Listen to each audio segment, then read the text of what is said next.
Oi, galera linda, tudo bem com vocês? Então, hoje a gente vai fazer o resumo sobre a nossa unidade 3, que fala sobre espaço, localização e representação, certo? Então, a gente vai dar uma resgatada nesse conteúdo, né? E aí, a gente tem 3 capítulos. O primeiro, que fala sobre localização, né? O segundo, mapas e espaço geográfico. E o terceiro, leitura e representações cartográficas. Então, vejam só, o nosso primeiro vai ser localização, e é justamente onde a gente pega o conteúdo que fala sobre meridianos e paralelos, certo? Como dito antes, a gente tem, através, né, de várias informações, como se localizar no espaço terrestre, né? Só que a gente tem uma suposição de como se localizar, tipo, usando pontos de referência, né? Tipo, eu moro próximo à igreja, ou eu moro próximo ao mercado, uma padaria. Mas a gente também consegue fazer aí o grau de localização, de uma localização exata, baseado em algumas informações, né? E aí é justamente para isso que a gente usa tanto os paralelos como os meridianos. E aí, só para resgatar, vou inverter a câmera um pouquinho.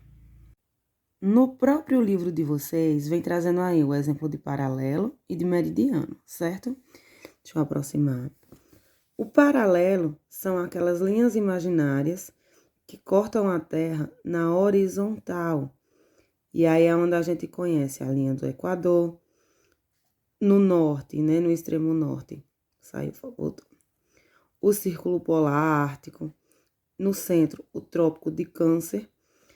Aí na região sul, né? Na parte sul do planeta, o Trópico de Capricórnio e o Círculo Polar Antártico, certo? Os paralelos eles se dividem em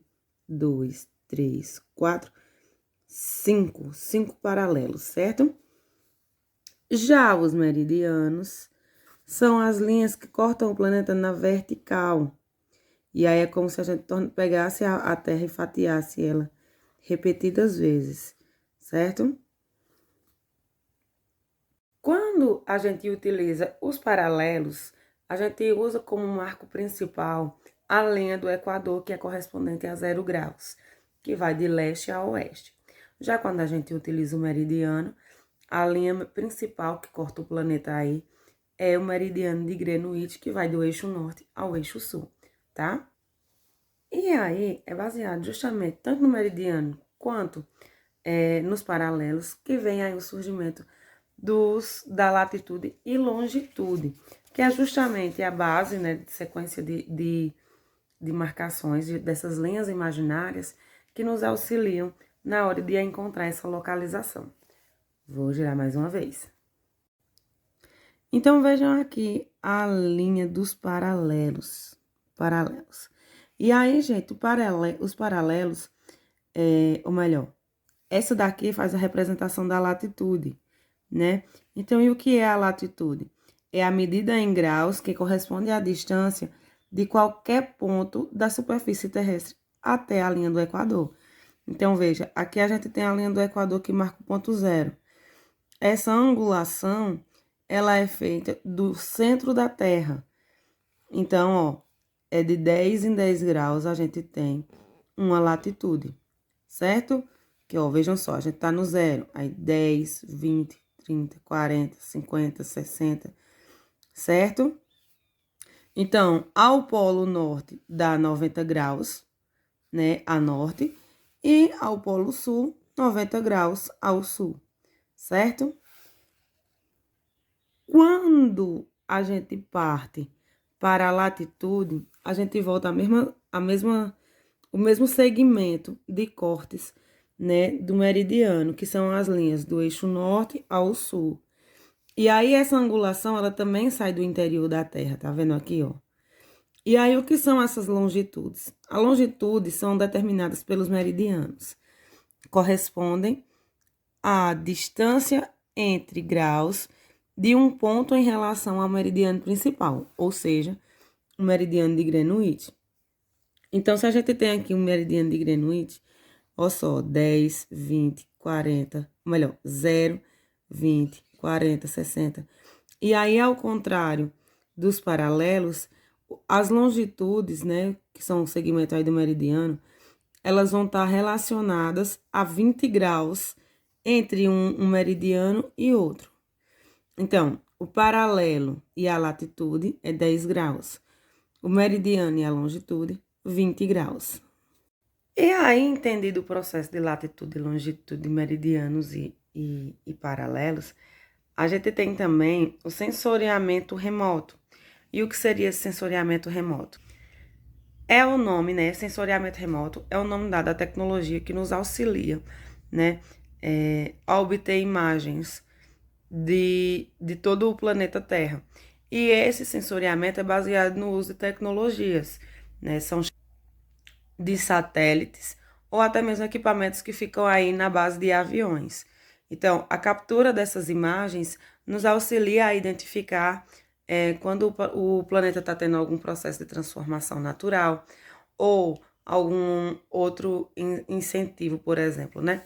E aí, essa questão do sensoriamento remoto, ela também nos auxilia no uso de GPS baseada na rede de satélite, que são aquelas imagens instantâneas, né, de momento, do momento que está sendo vivido, certo?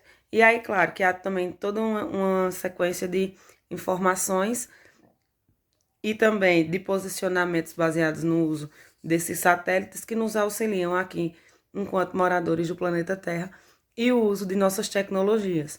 A exemplo disso, os mapas, as ligações telefônicas, sinal de transmissão de TV, tudo isso também é através das possibilidades do sensoriamento remoto, certo? E aí, entendido isso, a gente entra no nosso próximo capítulo, que fala sobre mapas e os espaços geográficos.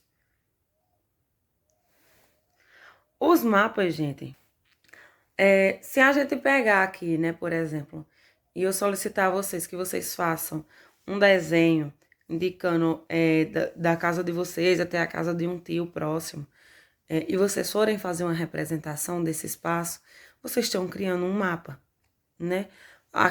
O hábito que a gente tem de percorrer caminhos e usar pontos de referências, nomes de ruas, isso nos auxilia na criação de mapas.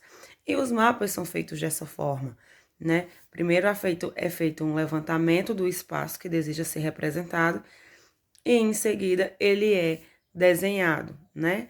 E aí, claro que não necessariamente a gente só vai olhar o espaço e transformar ele em um mapa. Não, é necessário uma série de estudos. Por quê? Porque quando a gente vai criar um mapa de verdade, nesses mapas que a gente usa para se localizar dentro de uma cidade, a gente precisa saber o tamanho dos objetos. Então, se tem um prédio de 3 metros de largura, a gente tem que colocar essa referência dessa, claro que num tamanho bem minimizado, mas num tamanho que faça referência a esse tamanho desse prédio, né? A gente não vai desenhar um prédio de qualquer maneira, a gente precisa ter as medidas exatas desse prédio, assim como também a largura exata da rua, né? Onde tem, por exemplo, um cruzamento, qual é o segmento desse cruzamento, qual a mão preferencial desse cruzamento. Então, tudo isso, quando a gente vai construir, quando é construído um mapa, é necessário ser colocado a exatidão desses elementos, certo? Só que aí a gente tem vários tipos de mapas, e um deles é o nosso mapa mental. O mapa mental, gente, é a nossa representação do espaço, só que de uma maneira particular. Como assim, professora? Eu posso desenhar o mesmo percurso, né? Por exemplo, da Praça José Américo até a escola. E sugerir a mesma coisa para vocês. A gente sabe que não só existe uma rua que dá acesso da praça até a escola.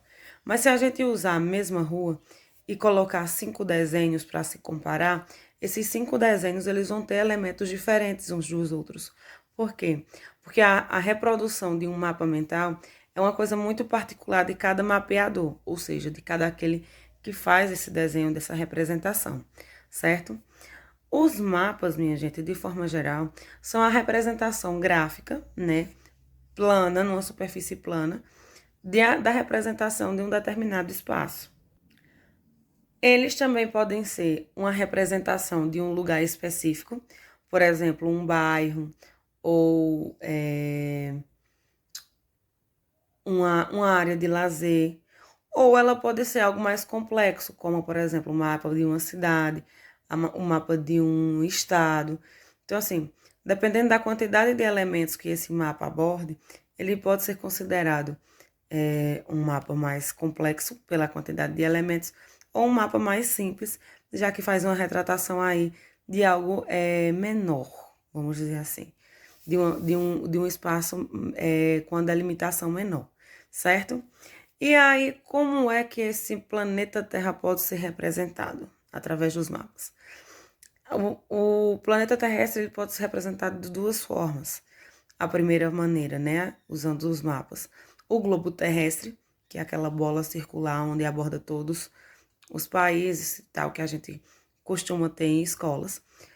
Ou ele também pode ser feito de forma plana. E aí, essa forma plana são chamadas plantas cartográficas, né? Que aí é um mapa, só que numa superfície plana igual a um papel. O plano vem disso, vem de uma representação plana, certo? O planeta Terra pode ser representado dessas duas formas, ou no globo terrestre, ou no chamado planisfério, tá? E aí, de tanto se falar em mapa, né, vem a curiosidade. Por que os mapas são tão importantes? Quando foi que eles começaram a surgir? Vejam só, desde as grandes navegações, o uso de mapas já era feito. Então, o mapa é um elemento bem antiguinho já, né? O mapa mais antigo que a gente tem como exemplar aqui no livro didático de vocês é o mapa de Nupi, ou melhor, Nipu, na uma cidade mais antiga da Babilônia. Acredita-se que esse mapa tenha sido produzido no século 14 ou 13, né? Então, é bem antigo mesmo. E aí o mapa ele vira algo mais comum depois das grandes navegações. Os primeiros mapas, gente, só para vocês terem noção, os primeiros mapas eles eram feitos em argila, barro, onde tinham representações de poucos elementos, né? Mas que tinha a menção de deixar como destaque dentro de um determinado espaço. Então, por exemplo, antigamente existiam muitas vilas. Então, na representação de um mapa vinha o quê? A casa do senhor principal, né? Daquele que tinha uma patente econômica mais elevada, ou que também ditava as regras dentro daquela vila. Tinha pontos específicos, como o comércio, um lago, um rio, né? Que eram as partes do local que mais chamavam a atenção e que a população fazia mais uso, certo? Então, a argila teve a sua participação como material de construção de mapas. Anos se passam e aí vem o surgimento do papel. Com o surgimento do papel, então, vem o processo de adaptação, né? E aí, pouco a pouco, os mapas eles começaram a ganhar mais elementos, né? Ficou mais fácil a representação gráfica do espaço, assim como também começa-se a ter estudos direcionados para isso. As pessoas começam a dedicar-se a aprender sobre o espaço geográfico e fazer essa representação desse espaço, certo? Dessa superfície. Então, ano após ano, século após século, o que começa num pedaço de argila, chega aí na composição que a gente tem hoje, que são materiais bem sofisticados e que podem ser feitos tanto fisicamente, né, em uma coisa palpável, desculpa, ou também através da tecnologia, do uso da tecnologia, né? Então, o mapa, ele cresceu gradativamente na sua história mundial. E aí, pessoal, temos aí o processo de construção e tem também a questão que fala como esses mapas começam a surgir, né? Começa nas representações de uma pequena superfície e vai ganhando mais margens. E aí vem o papel das grandes navegações. Por quê? Se conhecia aquele que estava no plano, que estava em terra firme. Mas com o surgimento das grandes navegações, começa a se ter outros desenhos, os elementos começam a ter outras características. E por quê? Porque fazia-se necessário a, a representação gráfica dessas rotas que eram traçadas. Então, aquilo que começou numa coisa no continente, acabou que ganhando mais margens e embarcando aí nos oceanos. Então, é por isso que é importante a gente ter conhecimento sobre a Rosa dos Ventos, que dá essa direção de norte, sul, leste e oeste, sobre o uso de bússola, sobre o uso de astrolábio, né, que a gente viu aí também a participação. E, dando continuidade, vem também a questão de como se lê esses mapas, né? A gente conhece os elementos, os primeiros elementos, mas é necessário que a gente também tenha conhecimento das modernidades, do que melhorou na construção desses mapas. E isso só é possível se a gente conhecer também os seus elementos. E aí é quando a gente chega no nosso capítulo 10, que fala sobre leitura de representações cartográficas.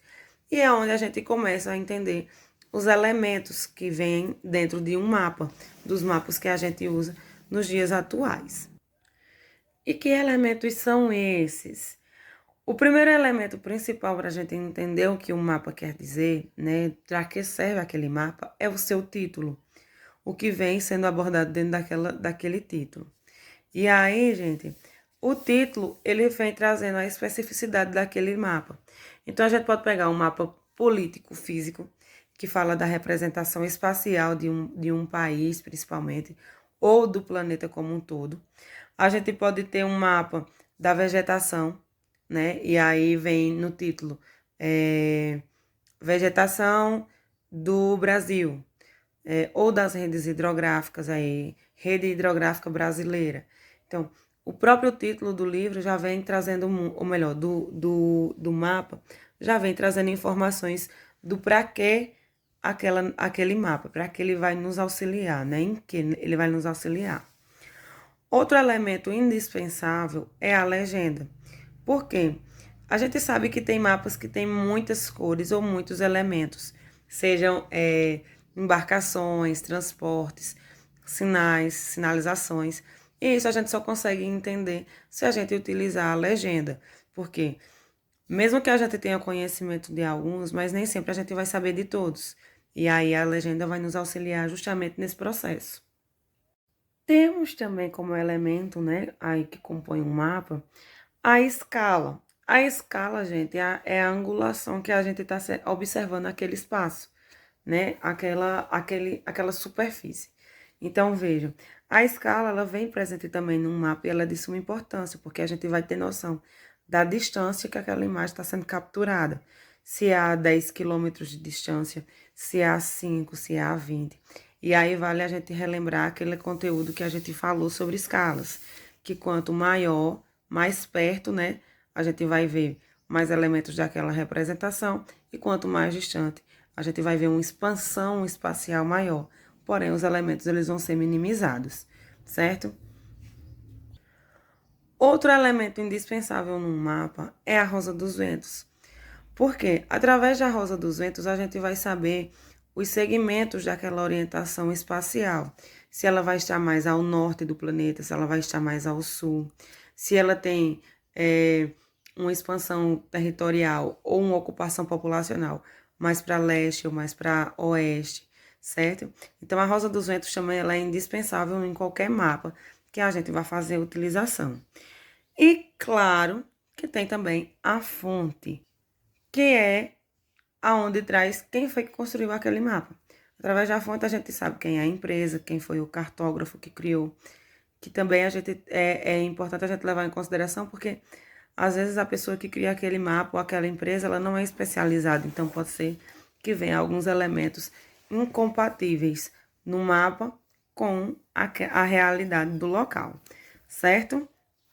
E aí, voltando a falar da escala, gente, a escala, ela serve também para nos proporcionar, ou melhor, indicar, né? As medidas entre o tamanho real de um objeto com o tamanho minimizado para se adequar dentro de um mapa. Então, é aquela situação que eu estava explicando para vocês anteriormente. Quando a gente vai fazer a construção de um mapa, a gente tem que saber as medidas exatas dos elementos que compõem aquele espaço para poder minimizar elas e adequar ela dentro da representação gráfica. Então, a gente não pode colocar de qualquer maneira. A gente tem que colocar o tamanho real. Por exemplo, se um prédio tem 3 metros, na produção de um mapa eu vou colocar ela com 3 milímetros. Por quê? Porque aí vem todo um estudo gráfico, né, baseado na escala, que vai aí é onde a gente envolve a matemática.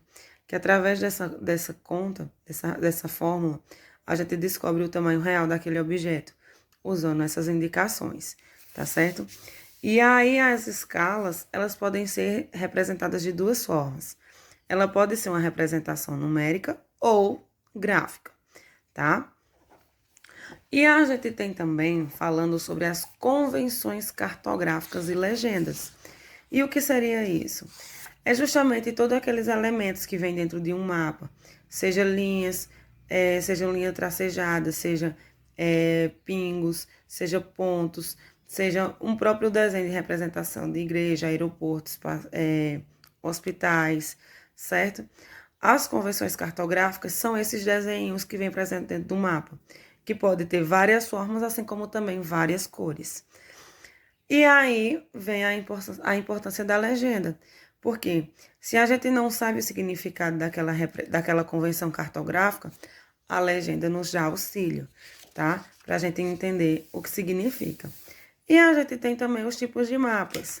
Como dito antes, os mapas ele não necessariamente vai trazer só a questão de distribuição do mapa político-físico, né? Dos estados, das capitais ou das cidades.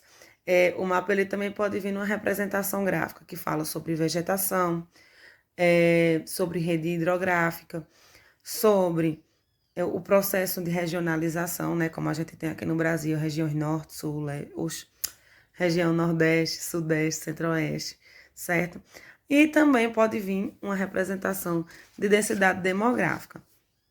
E aí, qual é a diferença? A gente tem um mapa físico, que aí no próprio livro de vocês vem trazendo o significado.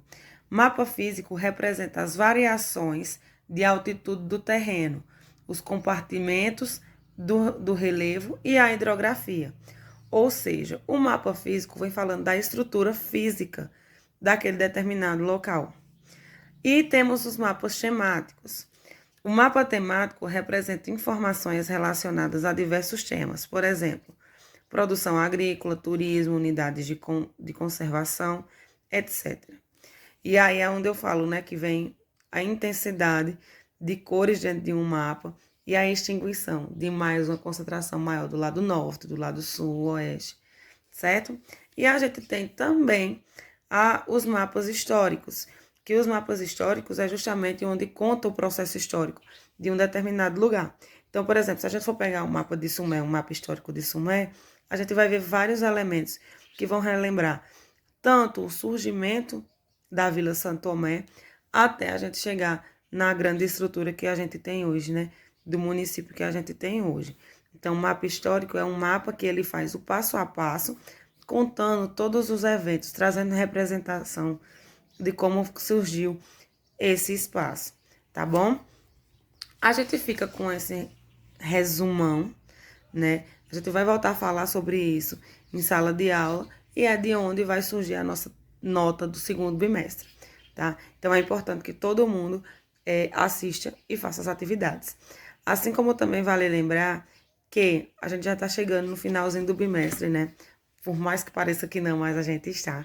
E aí vem a questão das atividades.